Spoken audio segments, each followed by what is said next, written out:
I just want to show this photo again. Take a good look at this and read the language that they wrote. A significant portion of your channel is out of compliance. A significant portion. Okay, I'm going to talk about that again in just a little bit. On first impressions, you'd be forgiven for thinking this is a how to kidnap tutorial channel, and it's probably one of the reasons this channel has brushed up against YouTube's community guidelines. But on closer inspection, this channel reacts to and commentates on kidnap scenes in television shows and movies. The creator calls this damsel in distress, or DID. I call this just another corner of YouTube with safe and appropriate content. With 20,000 subscribers and millions of views over 3 years, they have established themselves as a channel. What the video creator tells me is that sometimes their videos get hit with age restriction warning, and that can have a huge impact on search and discovery of your content, meaning you get a lot less views for the same amount of effort you've put into all of your videos. That is where Rob was off when he said age-restricted videos will just make you, lose traffic or lose promotion of the video. It turns out there's much more serious consequences to housing age-restricted videos on your channel, such as being suspended and losing hundreds of dollars in revenue, as we did, with no warning. So the great news is we're back in the YouTube Partner Program, as you know. And it's so funny because right before we were suspended, it was a day we were actually featured in a vidIQ video based off of contacting partner support, the day we got suspended, which is hilarious. But right before we did that, some of the most recent videos I had uploaded were videos called "Are We Going to Lose This Channel?" Well, I went through in very big detail about how we were a YouTube partner, how we always followed all the policies, and how I said, you don't have to worry about us losing a channel. Well, maybe the video should have been called, "Are we ever going to lose our YouTube partnership?" Maybe that would have been more appropriate, because on the 15th of December we were suspended. And it hit me out of nowhere. I gotta say, I never saw it coming. And I'm one who studies YouTube. I learn as much as I can. I do everything in my power to make sure we don't have a problem here. I owe that to you guys. Putting in that time, putting in that work ethic to make sure that this, some of you have donated hundreds, $1,000s from some people. So I have to make sure that everything here sustains. And when this blindsided me, I had no idea what was going on. Well, I learned more and more and more, and it turns out that, I talk a lot about advertiser-friendly guidelines. Advertiser-friendly guidelines have to do with your individual videos. Is this video suitable for all ads? Is it suitable for limited ads or no ads? Video-to-video basis following the advertiser-friendly guidelines. And I'm very familiar with those, which is why whenever I upload a new video, I make sure that it abides by those so I can monetize them. Well, turns out there's a whole different set of policies that have nothing to do with advertiser-friendly guidelines. They're called YouTube monetization, the YouTube monetization policy, which was formerly called YouTube Partner Program policy until last fall. Truthfully, they got it backwards. It should now be called Partner Program policies, because there's a lot more to being a partner than just monetization. Not just the copyright match tool, but live chat is one of the biggest perks of being a partner, which is something we had lost over the last 37 days. That's a huge thing. So monetization policies, what does this mean? What are these monetization policies? Well, they're in regards to your channel as a whole. So I didn't even really know this existed. I'd done one thing I was aware of was people back in this late summer, early fall of 2018, people getting suspended from the partner program for duplication or reuse. This meant that if you were just uploading stuff you didn't own, not adding any value, using robotic voiceovers, you would get suspended.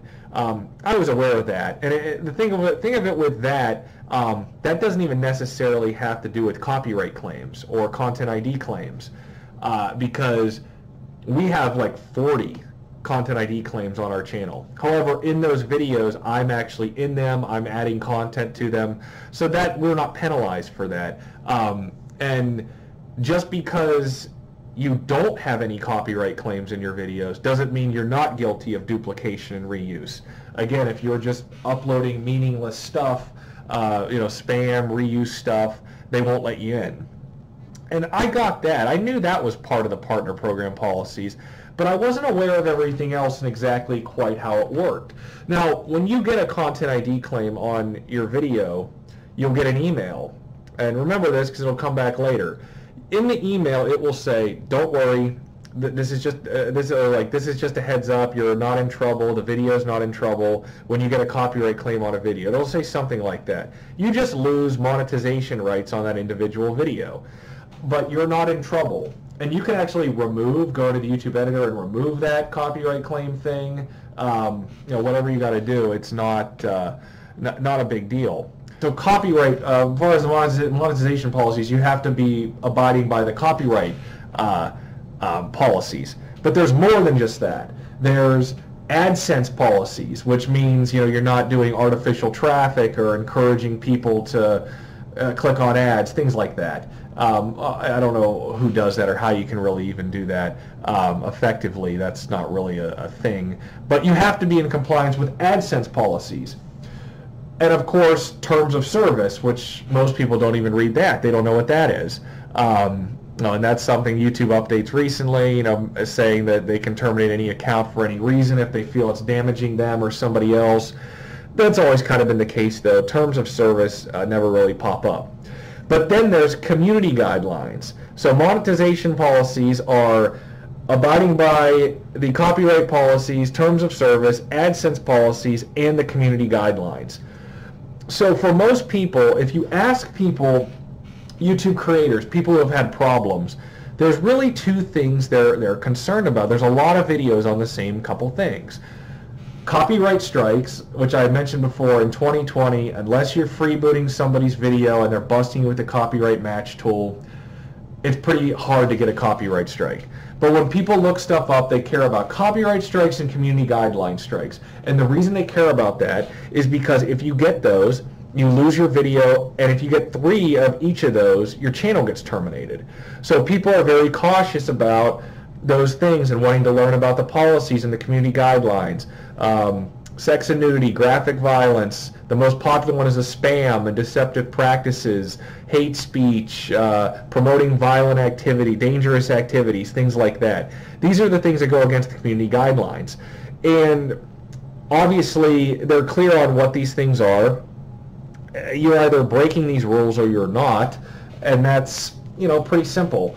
But there's something else that I was not aware of. I didn't understand. When we got that warning, that notification when we had been suspended, it said something about sexually gratifying content on the channel, whatnot. Well, what I learned the truth about age-restricted videos and what these actually are, and I never knew this before, and truthfully, nobody has ever done videos talking about age-restricted videos. I hope Rob from vidIQ is watching this, because I would like for him to do something on this topic, because no one ever talks about these. Age-restricted videos are the bastard stepchild of YouTube videos.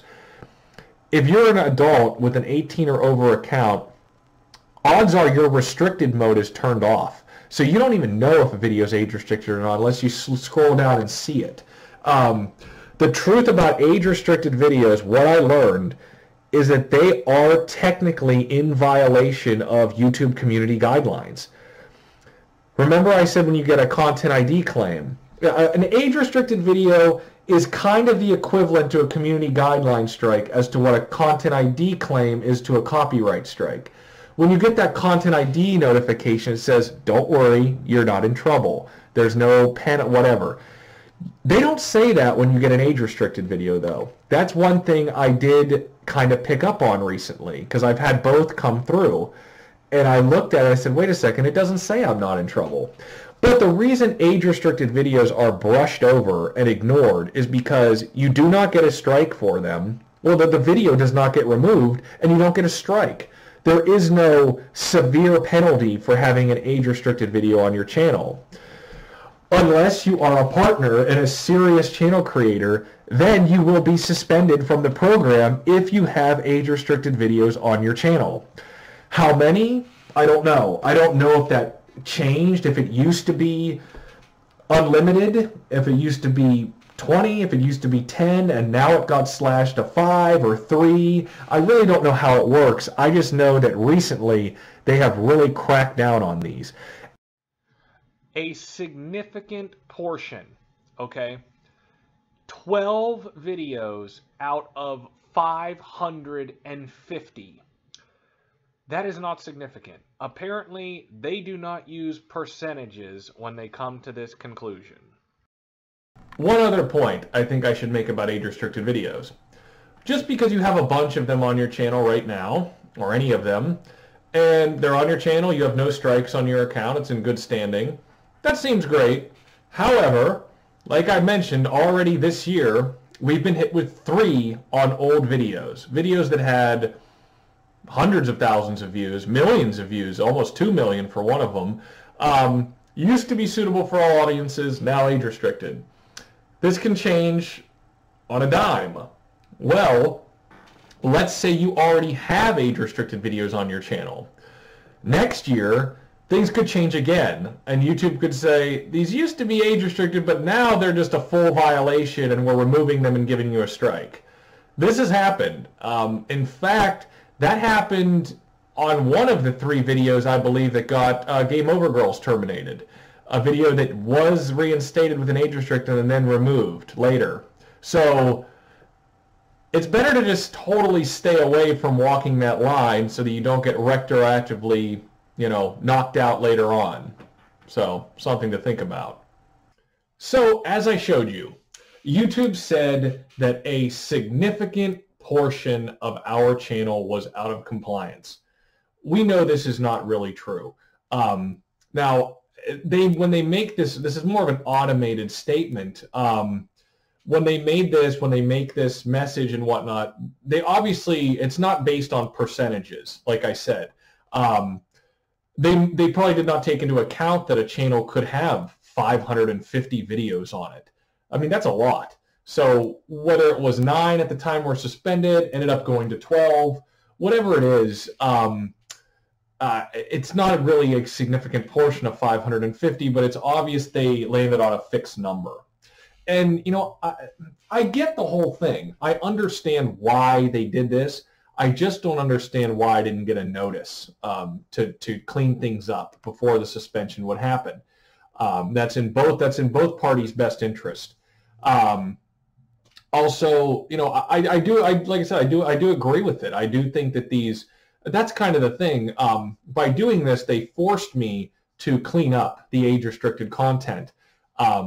And that's totally, I have no objection to that. The thing with age-restricted videos, what you have to understand is that they cannot serve ads, so they do not make you any money. And as Rob said at the beginning of this video, your search and discoverability of those videos falls to the toilet. So you're not getting views from them. You're not getting subscribers. So no money, no growth. They're virtually worthless to have.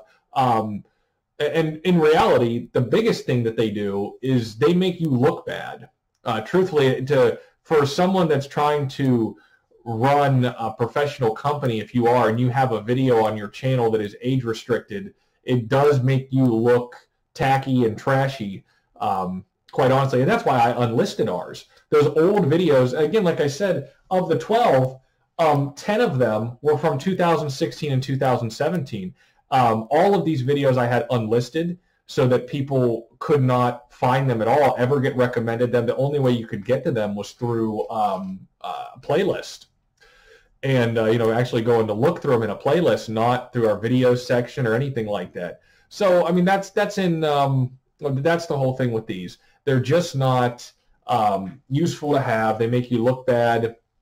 And so what I hope to accomplish here is I'm trying to speak to any YouTube creators that are trying to run a business, and they need to be made aware of the silent killer that age-restricted videos are.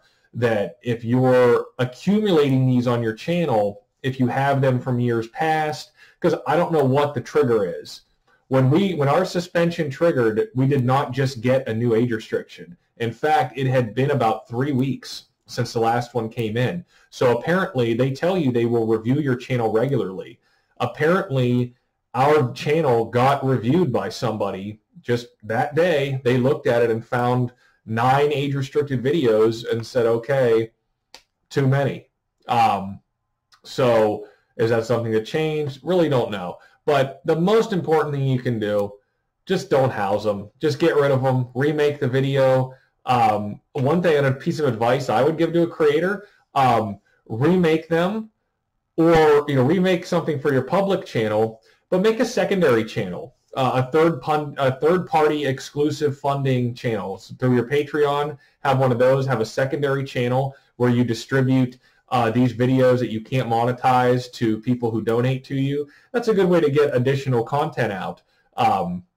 That's a good way to do it. But again, make a secondary channel that has no connection account-wise to your main channel, and have them totally separate. So you have to sign all the way out, make a new one, and just keep them separate, and don't upload anything questionable on your partner channel. I mean, that would be the best way to do it. Another thing, just to clarify, partner channels are held to a higher standard than other channels. That is a fact. There are videos that I have uploaded onto secondary channels that what happened with the Adventures in Babysitting trailer. That trailer was totally fine on a non-partner channel, but then when I tried putting it on the partner channel, that's when they freaked out. So certain videos and certain things, they don't really care about them as long as you don't have the ability to serve ads on your channel. But when you do, they're very concerned. That's why they suspended us, because their mentality could be, well, this person could be a loose cannon. They have these age-restricted videos. If you have the power to monetize, then what's your next video going to be? And are you going to try and monetize something that could cause the next advertiser boycott? That's really kind of what it comes down to. And so they suspended us to make sure we cleaned everything up and that we knew what the problem was, so that from now on moving forward, we definitely don't upload anything like that again and try and run an ad on it. That's just no good for anybody. And I get that. But so hopefully this video can help. Hopefully Rob from vidIQ is still watching, and we'll get something out about age-restricted videos, telling more of the truth about what these are, and what creators, serious YouTubers, need to know in order to prevent themselves from running into the problems that we did. So that's what I have here. Hope you guys learned something and feel a little more comfortable with everything moving forward now that we've made another good improvement here and learned another valuable lesson. And yeah, so you learn, you adapt, you roll. Yes, the goalposts do always move, but you have to move with the goalposts, and you have to look into the future, peer ahead, and think, well, how are the goalposts going to move next year? Is my content questionable? Am I making something that is in line with the advertiser-friendly guidelines right now, and not trying to walk on the line at all? So that's what we're doing. So I'll see you guys soon. Thanks.